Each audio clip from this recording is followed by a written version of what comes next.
Hi friends, welcome to my channel. మనం ఈ మాట వింటూ ఉంటాం. పెద్దల మాట చద్ది మూట అని.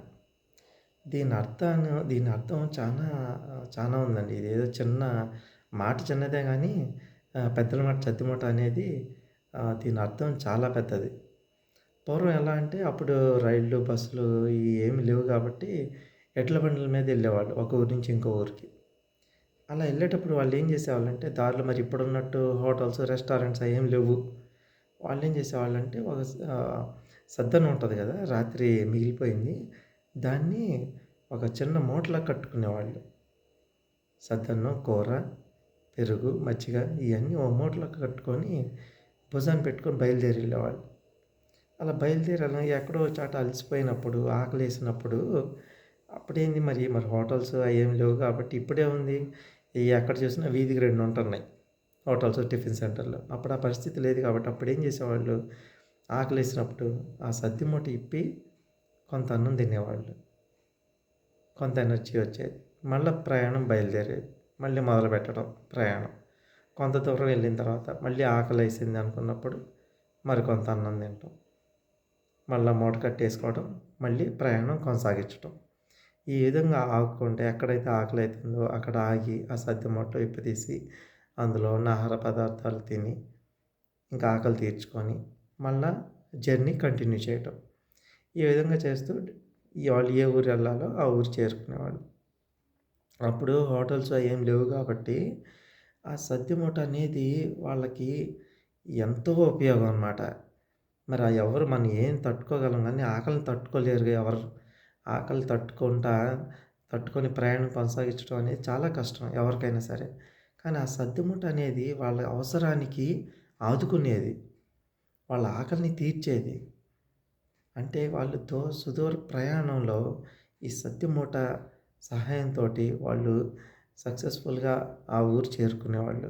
అంటే ఒక పెద్దలు మాత్రం సద్దిమూట అనేది ఎందుకంటే ఒక సద్దిమూట అనేది వాళ్ళ ప్రయాణంలో ఎంతో కీలకమైన పాత్ర పోషించింది. అది ఎలా వాళ్ళకి ఆకలేసినప్పుడు ఆ సద్దిమూట ఓపెన్ చేసి అందులో ఉన్న ఆహార పదార్థాలు తింటూ వాళ్ళ ఆకలిని కొంత తీర్చుకొని ప్రయాణాన్ని కొనసాగిస్తూ ఈ విధంగా వాళ్ళు ఏ ఊరు ఎళ్ళాలో ఆ ఊరు చేరుకునేవాళ్ళు. అలానే మనకి పెద్దల మాట సద్దిమూటలాగా పెద్దలు ఏదైనా ఒక చెప్పారనుకోండి, పలాంది చెయ్యొద్దనో, పలాంది చేయమనో చెప్పారు అంటే వాళ్ళు ఎందుకు చెప్తారు? వాళ్ళేం ఫ్రీగా ఊరకనే చెప్పరు కదా!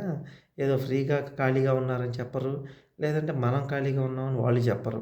దాని అర్థం ఏదో ఉంటది. అంటే ముందు ఇప్పుడు ప్రస్తుతం ఉపయోగపడకపోయినా రాబోయే రోజుల్లో ఆ మాట మనకు ఉపయోగపడిద్ది అన్న ఉద్దేశంతోటి వాళ్ళు చెప్తారు. అంతేగాని అదేదో ఇర్రెలవెంట్ అయినట్టు ప్రస్తుతానికి ఆ మాటలే మనకు పడకపోవచ్చు. ఎలర్జీలాగా ఫీల్ అవ్వచ్చు. కొంతమంది అటువంటి పిల్లలు గూడా ఉంటారు. అటువంటి మనుషులు గూడా ఉంటారు. పెద్దోళ్ళు ఏదని చెప్తే ఇసుక్కొని అదేదో చాదస్తంలాగా కొట్టిపడేసేవాళ్ళు. కానీ కాదండి. అది ఈరోజు మీకు ఉపయోగపడకపోవచ్చు. అది రేపు, ఎల్లుండి లేతే నెక్స్ట్ ఇయర్ ఆ తర్వాత రాబోయే 10 సంవత్సరాలు ఎప్పుడైనా జీవితంలో ఎప్పుడైనా గూడా ఉపయోగపడిద్ది అన్న సదుద్దేశంతోనే పెద్దవాళ్ళు మనకు ఆ మాటలు చెప్తారు. వాళ్ళు చెప్పే మాటలు అవి ఎంతో విలువైనయి. అవి ఒక సద్దిమూటలు ఇందాక నేను చెప్పినట్టు ఆ సద్దిమూట ఒక ప్రయాణంలో ఏ విధంగా అయితే వాళ్ళకి ఉపయోగపడుతుందో ఆకలిని తీర్చుకుంటూ ముందలకెళ్తా ఎలా కొనసాగిస్తారో మన జీవితంలో కూడా ఏయో ఒక పరిస్థితులు ఎదురవ్వచ్చు. అటువంటి పరిస్థితులు ఎదురైనప్పుడు మన పెద్దవాళ్ళు మనకు చెప్పిన మాట మనకి గుర్తొచ్చి దానికి మనకొక దారి చూపించొచ్చు. ఆ కష్టం నుంచి బయటపడే దారి మనకి చూపించొచ్చు.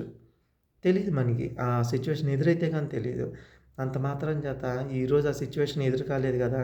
వీళ్ళు చెప్పే మాటలన్నీ చాదస్తం మాటలు, చేతకాని మాటలు అలా కొట్టిపడేవకండి.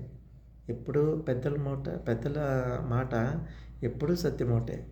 ఈరోజు కాదు ఏ సెంచరీలో ఉన్నా గూడా దాని విలువ చాలా విలువైంది. అది పలానా దాంతో లెక్కించలేనిది.